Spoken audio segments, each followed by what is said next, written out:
right. Hey, it's Randy Grubb. Glad you could come by the shop here in Grants Pass, Oregon to say hi. We got a couple new projects we're excited to show you.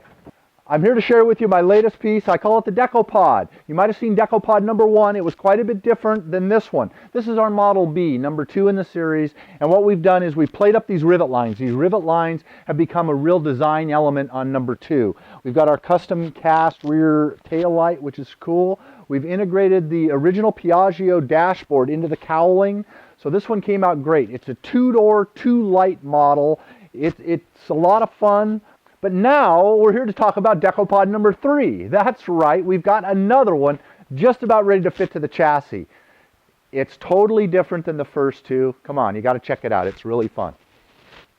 All right, so here it is. This is the third Decopod in the series, and of course we changed it up radically once again, so it gets another designation. It's a Model C. Why a Model C? Well, because it's only a 1-door model. It only has 1 door on this side. Why did we do 1 door? Well, there's a couple reasons. Structurally, it's a lot stronger with 1 door, but most importantly, we're playing now with this rivet line. This panel, it's a lapped panel construction. We've got 1 panel lapping over the other with this rivet line connecting 1 panel to the next.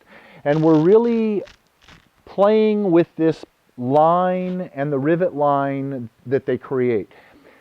The flow of those lines are what this piece is all about. So the door, the side that has no door, has none of the vertical lines interrupting the beautiful flow of the panels. That's why we did it as a 1 door. Now, of course, this one also is just a 1 light model. It just has a single headlight as opposed to the B model, which has 2 headlights and 2 doors. So we keep changing it up. We keep making each one an individual piece of art. This one has the polished bump rail, which is a lot of fun also. So at this point, we're just now ready to start thinking about fitting this onto the chassis. The body itself weighs between 30 and 40 pounds. It's all done, and it's an integrated shell. And now we're just ready to fit it onto the chassis. All right, well, here's your answer to what kind of chassis we use. We use a Vespa motor scooter. It's actually a Piaggio, the parent company to Vespa. They've been making motor scooters since the 1950-something or others. They're the Italian company, the best motor scooters you can buy. So what we do is we start with a Piaggio Fly. This is 150cc. It goes a little over 60 miles an hour. It's a great bike.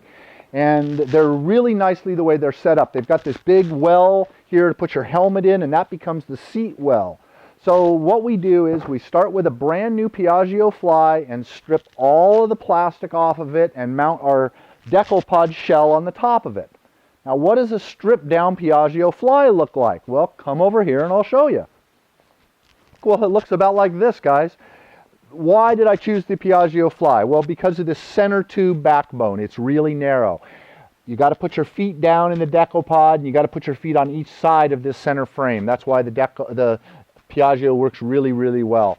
And basically all we've done is cut the seat box down a little bit. I took the handlebars off, turned them upside down to create a lower seating position and a lower handlebar position. But as you can see, I still am ergonomically very nice seated position.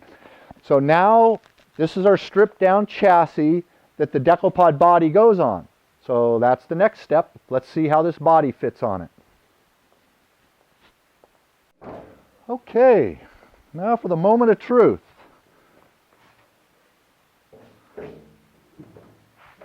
Okay, we just nestle it down. How's it looking, Don? Looks really good from this end. All right, and if it hadn't been for Don Tippett on design, boy, he helped me get all these flowing lines lined up just perfect. Thank you, Don. So you can see our shell now, Decopod shell, is fitting over the original Piaggio chassis. It fits really nicely. Now all I do is fabricate 5 mounts to bolt this sucker down. All right, so we've just, for the first time, set the new Decopod onto the chassis. And this is our Model C, as I was telling you. There's no door on this side. I'm really excited about this design because we've got none of the vertical horizontal lines breaking up the beautiful flow of these rivet lines and everything. Man, this is really what Don and I were going for. I like it. The next thing you're going to see is me driving this thing down the road. Now this one's scheduled for Barrett-Jackson in just a couple weeks. So it'll be pretty excited to see what the gavel comes down at. It'll be fun. Stay tuned. It's going to be cool.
Decopods are built on a Piaggio Fly 150 chassis, and that works really good.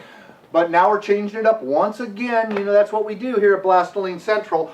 This is one of the MP3 Piaggio chassis, one of those ones with the cool dual front wheels. The whole thing leans and turns. It's super trick, or really a sophisticated piece of engineering. What I don't like about this particular chassis, now that I've got all the plastic stripped off of it, is the fact that it's got these dual frame rails that are set very, very wide and the gas tank in between it.